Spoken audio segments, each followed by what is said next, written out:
How's it going, everybody? Got a replay for you. It's going to be Alfredino on the High Elves up against Butcherbird on Warriors of Chaos. See how it goes.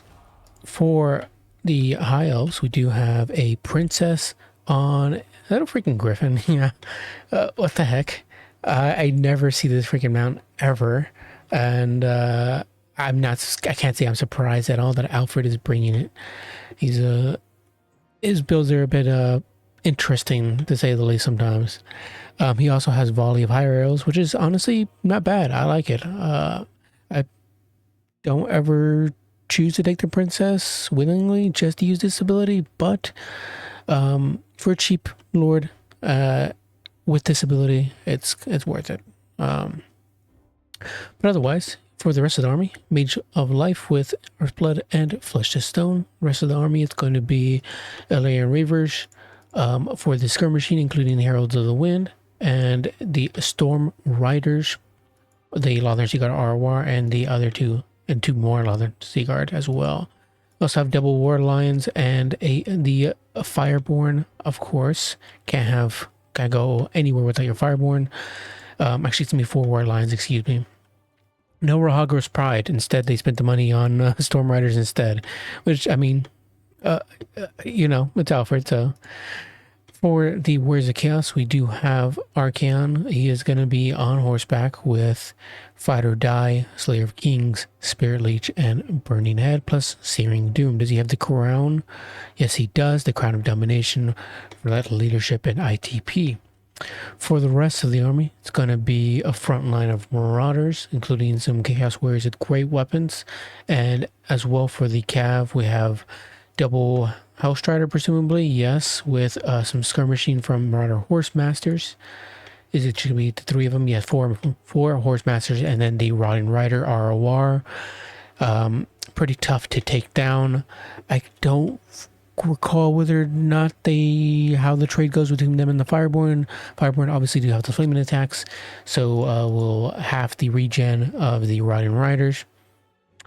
But I mean, stat-wise, Fireborn look to be beating them out aside from weapon strength. So, it's tough call. We'll see though. I assume the Fireborn would win in a one-on-one, but you don't typically have one-on-ones in the situation. Right off the bat, the skirmishing is screening out the Warriors of Chaos a bit, but in return, Hellstriders do screen them out with the aid of the Horse Masters. Just the going heavy on the skirmish game from the Alfredino here, and they're going to be pretty much dominating that.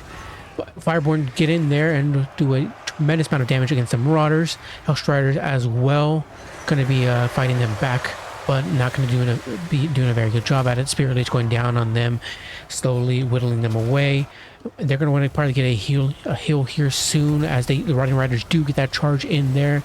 Same with Archaon, but the Princess jumps down here to aid on this fight. It's going to be a big mosh pit fight here. It's going to really dictate the rest of the game here.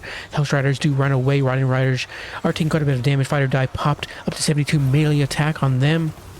We do have a heal coming in there on the Fireborn. Actually, where are the Fireborn? I can't even tell where they are. There they are. Did they get the hill? No, they didn't. So they didn't get the hill. Princess did, and the War Lions did as well, but not the Fireborn, who do get terror routed. Oh no, they did sub 34 models, however, so that helps quite a bit. And the Princess is starting to take an absolute beating from Archaon, because, I mean, she's not that great of a fighter. 48, 30, 38 is nothing compared to the Slayer of Kings here, Archaon, the Ever-Chosen. And definitely want to get that Princess out of there as soon as possible. The Heralds of the Wind and the Alien Reavers are caught out by the Horse Masters, but theoretically they'd win that fight. But instead, either way, we're going to have an Alien Reaver thrown in as well to just solidify and make sure that fight goes in their favor. A Burning Head going down as well, but it's going to completely whiff there and not really hit the Alien Reavers at all. Just touch them a tad bit with that Leadership burnt debuff.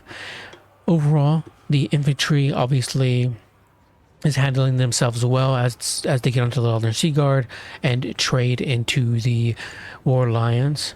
We still have quite a bit of infantry left, about 3 or so, with some Marauders returning.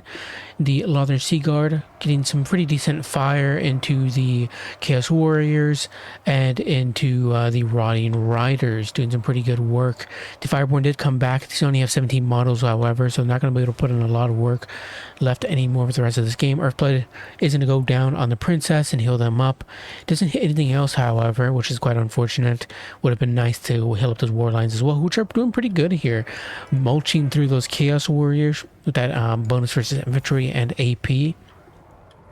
Just kind of providing a lot of body here for that their high elves are lacking here without the infantry, and just trading incredibly well into these infantry who don't do well into large targets. So they're just holding off the infantry really well, buying the Lothar Seaguard time to shoot as well. The Heralds of the Wind shooting in at the moment. What is Arcan doing? He's just kind of soaking fire. He's probably going to start chasing after... I'm not sure what is a good target here for Arcan. He doesn't have that great of options at the moment. Maybe just continuing to fight the Lions. Maybe finishing off the Fireborn, even though they're not the best target. The Lane Reavers are constantly just dictating this game at the moment, as they don't have the mobility of the Warriors of Chaos. Have been completely mostly shut down, as the skirmishing units are out of, or rather have been beat down a lot and fairly low on model counts. So it's just the infantry being shot to pieces by the skirmish cav of the high elves. The balance of power is showing quite a bit of a difference as well in terms of what the Warriors of Chaos actually has available. I don't think Arcan is going to be able to raid boss this at all. Do have that volley of high arrows going down on Arcan and doing some pretty okay damage. Not too bad here. Burning Hit goes down on the Heralds of the Wind and does okay. Just barely tickles them. Obviously much better against infantry. But yeah, the Archaon is gonna try to chase after the mage and possibly snipe them out. And with 2 hits there, immediately terror routes the mage, brings her down to 1700 HP, a little over half, or rather a little under half there. Fireborn is still up and kicking, probably gonna try to screen out Archaon here, as I mean that's pretty much all they can really do here with that few models. And I think Arcan is probably not going to clutch it out here. I'm going to speed things up here. And yeah, the Warriors of Chaos player is going to bow it out. And that was really well played by both players. Obviously, you have to expect the unexpectable, I guess. You don't know what to expect from Alfredino when he comes to some of his builds. A lot of the times, he's very unusual and a bit unorthodox with his manner of play at times. And I'm not sure if Butcherbird expected this, but in this matchup, I probably wouldn't have.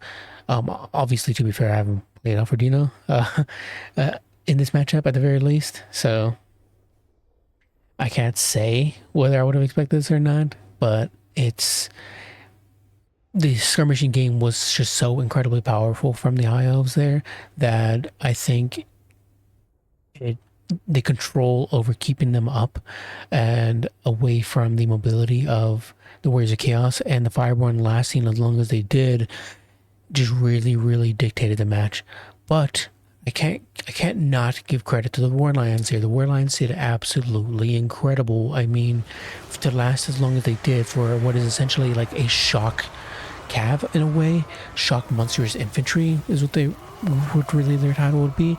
But you don't ever gonna typically keep them in combat for super long because they don't have that great of armor. They don't have the greatest melee defense. I think like 32, maybe lower, if that. So typically you don't throw them in, do a bunch of shock damage, and after a short amount of period of time you pull them back out and redo it again, sort of like shock have. So to see them hold out against the against the Warriors of Chaos infantry for so long, and against Archaon and against the Rotting Riders, just they did incredible. So one, I could maybe say that maybe wasn't the skirmish cav, even though I just said it was. It could be the War Lions really there for holding off a lot of the Warriors of Chaos and helping bully the Rotting Riders for so long to provide that time for the skirmish cav and for the Lothar Seaguard to build up as much value as they did. Just overall, well played by both players. We got 1255 here on the Princess. Pretty nice. I mean, I love that Griffin mount. I think it's a very cool mount, though I think it's viable at all? No, of course not. Do I think the princess is very viable at all? No, of course not. But again, this is Alfredino here, so he can make a lot of things viable, and the princess isn't necessarily a bad lord. She's cheap. The ability to volley fire arrows is okay. Does moderate damage, even against infantry.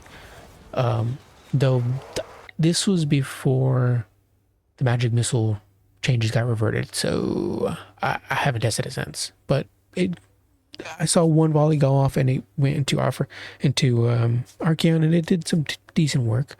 But nonetheless, she's cheap, a fighter, can just shoot from up top, though she doesn't do much damage, to be honest. She's just cheap. That's all that matters. She's a cheap flying terror lord. So, obviously the mage is not going to get much value here. 1589 here on Fireborn, and everything else. The Leon Reavers didn't get that much value numerically. Just like you're not going to typically expect to see up towards a 2000 value on there. But they do provide some pretty solid poke damage. 800 here on the Heralds of the Wind. But yeah, White Lions as well. Not getting too great a value here. The only one here getting 1433, which is pretty solid. Just, I imagine, probably just from fighting the Rotten Riders and from the Chaos Warriors of Great Weapons. Honestly, now that I'm realizing it, there were 2 Chaos Warriors of Great Weapons. I thought maybe I probably only caught out 1. Either way, the point is they pretty much had a field day against the Chaos Warriors, and did decent into the Rotten Riders as well. But obviously, they had like 3 of them there, so. But yeah, the Fireborn did solid. Unfortunate to not see them get a hill sooner, but what can you do? I mean, they provided the utility that they provided enough utility to the field to make it worthwhile bringing them. 1924 here on Archeon. I mean, just a solid fighter. I didn't see any incredible burning heads, so maybe I missed one that really racked up his value so high, but also could have just been him beating down on the princess and on the dragon princes as well. Yeah, he is a terror in the night, no surprise there. Everything else, Riding Riders did not even get close to paying for themselves. Horse Masters, as good as they are, could not stand up to Illyrian Archers, of course. Much better skirmish cav in majority of the times, especially if the high elf player is solid with their micro. Yeah, Riding Riders had an unfortunate time, but they got a good engagement early on with the Fireborn. It's just that the amount of War Alliance and then the range support from the high elves gave them a tough time, to say the least.